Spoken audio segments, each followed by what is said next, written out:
नमस्कार मंडळी, आज कार्तिकी एकादशी निमित्त आम्ही आज विठ्ठल रखुमाईच्या दर्शनाला आलेलो आहे आणि दर्शन घ्यायच्या अगोदर तुम्हाला सगळं दाखवतो बाहेरचं वातावरण। पण दर्शनाला जायच्या अगोदर मी तुम्हाला दाखवतो बाहेरचा जो बाजार भरतो आणि कसा काय रथ बाहेर पडतो रात्री, हे मी सगळं या व्हिडिओमध्ये दाखवणार आहे। तर आता मी इथे माझ्या नवीनला बोलवलेला आहे, हा नवीन माझा मित्र। आता आम्ही जातो दर्शनाला, चला नवीन जाऊया ना, चला चला दर्शनाला, चला दर्शनाला। बाजार इथून भरलेला आहे, तुम्हाला दाखवतो।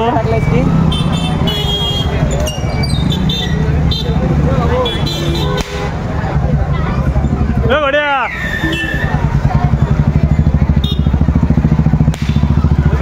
हे मित्र पण माझ्या इकडे फिरतायत। प्रीतम भोळे हे आमचे मित्र, सौरभ चिकटे, डॉन एकादशीसाठी आम्ही आलोय सर्व फिरायला। खूप मस्त वाटतंय, मजा वाटते आहे, खरंच खूप छान वाटतंय। इकडे सगळे व्यापारी बसलेले आहेत। इथून आता बाजाराला पुढे सुरुवात होते आहे। पुढे देऊळ आहे आपलं, पुढे गर्दी बघू शकता।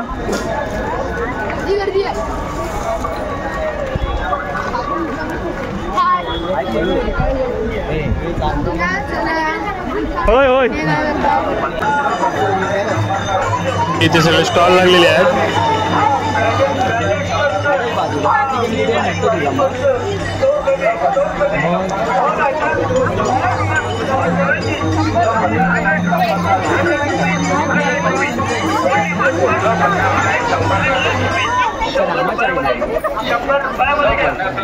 हे सगळे इकडे खरेदीला आलेले आहेत।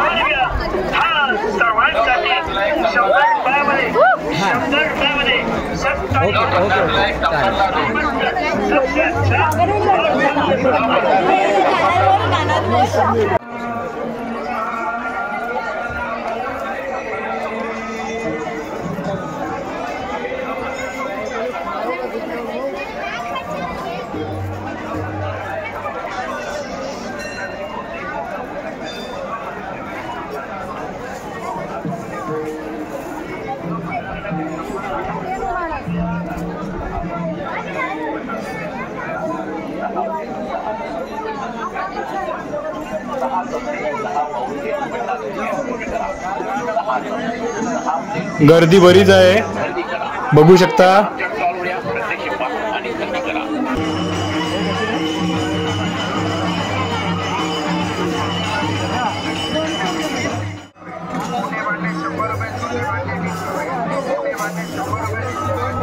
हे आहे श्री विठ्ठल मंदिर।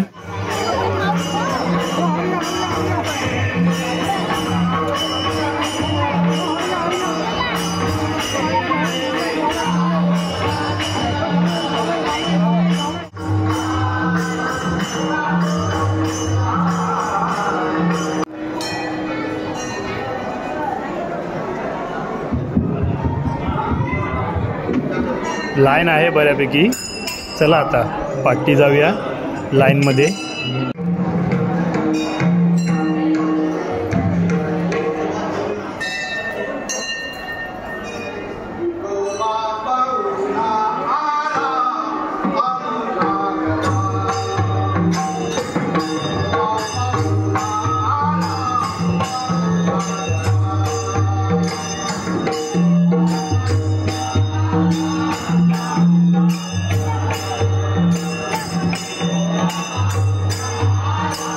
बघितलात लाईन केवढी मोठी लागलेली आहे। आता आम्ही पण त्या लाईनीत उभे राहणार आहोत आणि देवाचं दर्शन घेणार आहोत। चला लाईनीत उभे राहिला, लाईनमधून पुढे पुढे पुढे पुढे जातो आम्ही।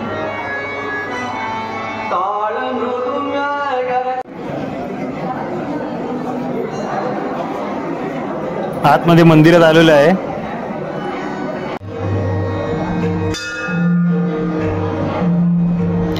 इथे बघू शकता विठ्ठू माऊलीची छान अशी रांगोळी काढलेली आहे.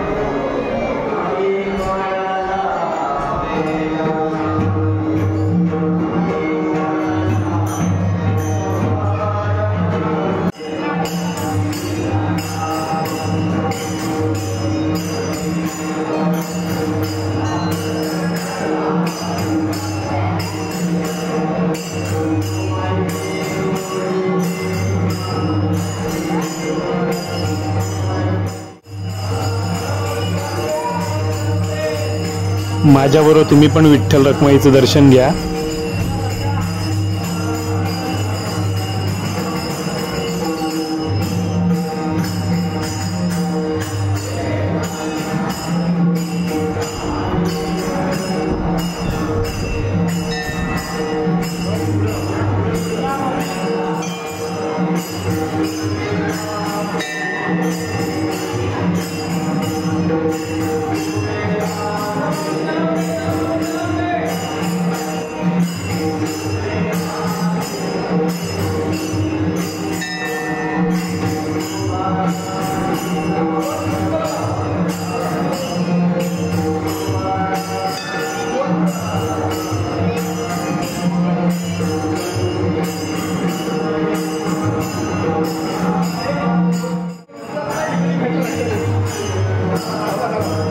जय जय विठ्ठल रखुमाई. विठोबांचे दर्शन झाले. आता बाजूलाच श्री स्वामी समर्थ मंदिर आहे.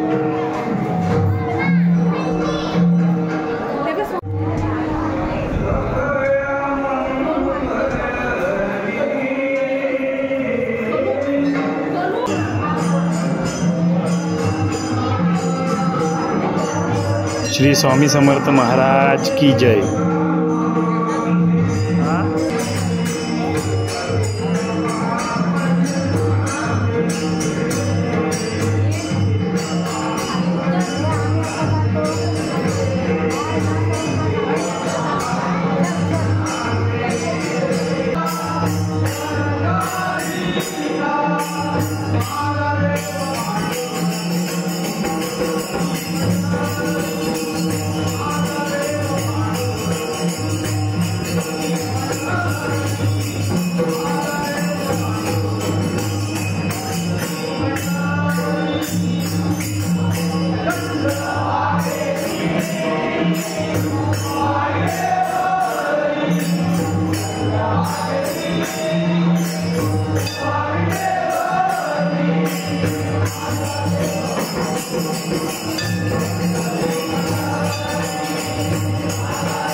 विठुरायाचं दर्शन झालेलं आहे.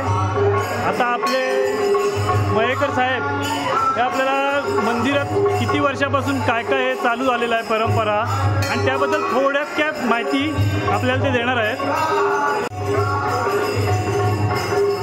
नमस्कार.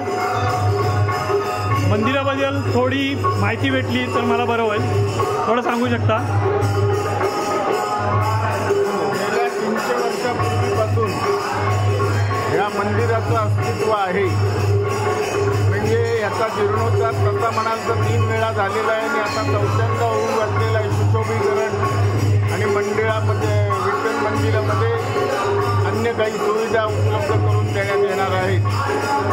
त्यांचा निधी महाराष्ट्र शासनामार्फत माननीय मंत्री महोदय उदय सामंत यांनी 3 करोड रुपयाचा निधी दिलेला आहे. गेले अनेक वर्ष चाललेला कार्तिकी एकादशीचा उत्सव आणि 12ही महिने चालणारी काकडा आरती असे अनेक संतांची देवळं या मंदिरामध्ये आहेत. अनेक सामाजिक संस्थांची मंदिरं म्हणजे छोट्या गुंफूट स्वरूपाची जी आहेत ती त्याचे उत्सवही तिथे साजरे होतात. उदाहरणार्थ संत नरहरी महाराज, संत सेना महाराज, संत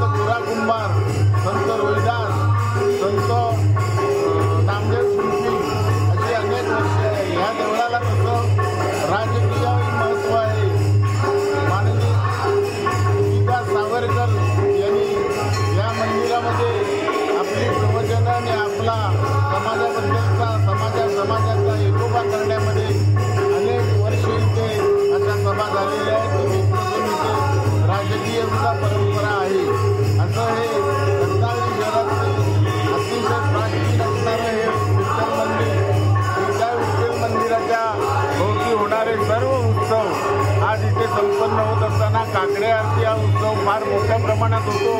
रात्री 12 नंतर रथोत्सवाची मिरवणूक निघते विठ्ठलाची आणि ती रत्नागिरी शहरातनं फिरते. तसंच मंगळवारी वैकुंठ चतुर्थीला नगर प्रदक्षिणा होते आणि संपूर्ण रत्नागिरी शहराला नगर प्रदक्षिणा करून विठोबा देवळामध्ये येतात. अशा अनेक प्रकारचे उत्सव यामध्ये आहेत. काही प्रमाणात मी तुम्हाला माहिती दिली, अशी अनेक माहिती अजूनही सांगता येण्यासारखी आहे. इथे संत ज्ञानेश्वरांचा उत्सव चालतो, इथे स्वामी समर्थांचा उत्सव चालतो, इथे अंबाबाईचाही उत्सव चालतो, सूर्यनारायण मंदिर आहे, अनेक देवळं या मंदिरामध्ये आहेत आणि त्याच्याही भक्तिभावाने ती नेहमी इथे भक्तगण येतात, पूजा अर्चा करतात आणि आपला आनंद व्यक्त करून देवाचं दर्शन घेऊन समाधानी होतात.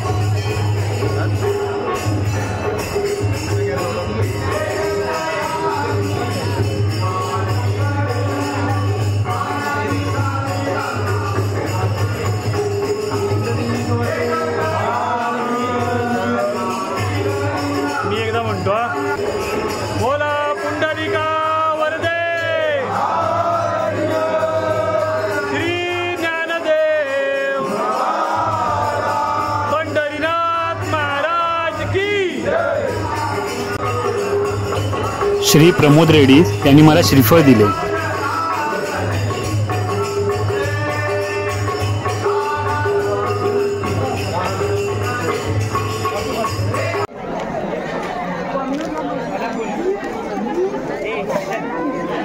चला आता थोडी जत्रा बघूया.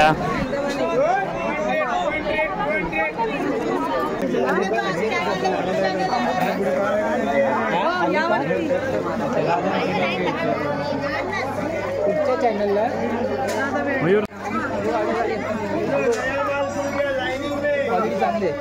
चांगले 200 200 200 या 200 200 200 दिसणार आहे ना.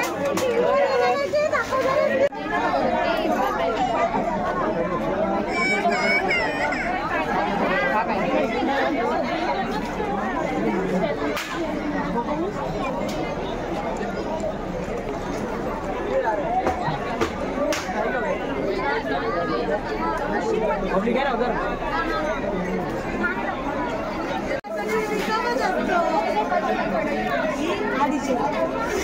बघा कुठली बाजू देते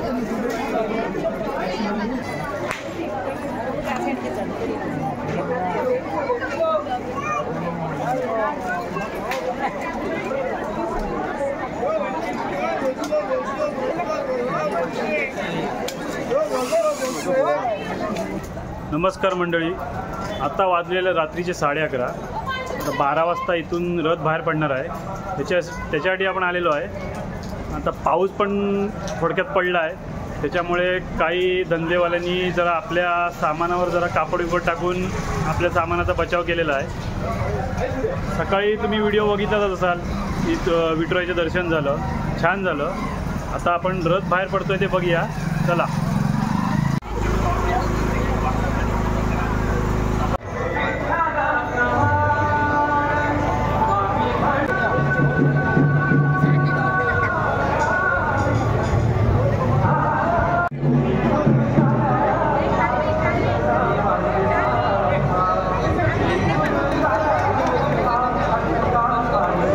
रथ सजवण्याची तयारी चालू आहे.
फिरून आल्यावर गर्दी बाजूला करूया मग रथ फिरवूया.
रात्री 12 वाजता रथ बाहेर निघाला की गोखले नाक्यामार्गे राधाकृष्ण मंदिराच्या इथे त्याची भेट होते. धनजी नाक्याच्या इथे जे दत्ताचं देऊळ आहे ते दत्ताच्या देवळाच्या इथे आरती होते. तसेच धनजी नाक्यावरून राधाकृष्णाच्या देवळात येते आणि राधाकृष्ण देवळाच्या इथून राम मंदिरला येते. श्रीरामाची भेट झाल्यावर पालखी तिथून तेलियाईत जाते. तेलियाईचा जो चव्हाटा आहे तिथे रथ थांबतो व लोक त्याला आरती देतात. आरती दिल्यानंतर रथ मारुती आळीत येतो. मारुतीचं दर्शन झाल्यानंतर रथ गोखले नाक्यामार्गे विठ्ठल मंदिरात येतो. तिथे रथ थांबून श्री विठुरायाची पालखी श्रीदेव तृणांबिंदुकेश्वर म्हणजेच भैरीच्या देवळात भेटायला येतो. तर तुम्हाला आजचा व्हिडिओ हा कसा वाटला कमेंटमध्ये नक्की सांगा आणि चॅनलला लाईक शेअर आणि सबस्क्राईब करा. धन्यवाद. बोला पांडुरंग हरी.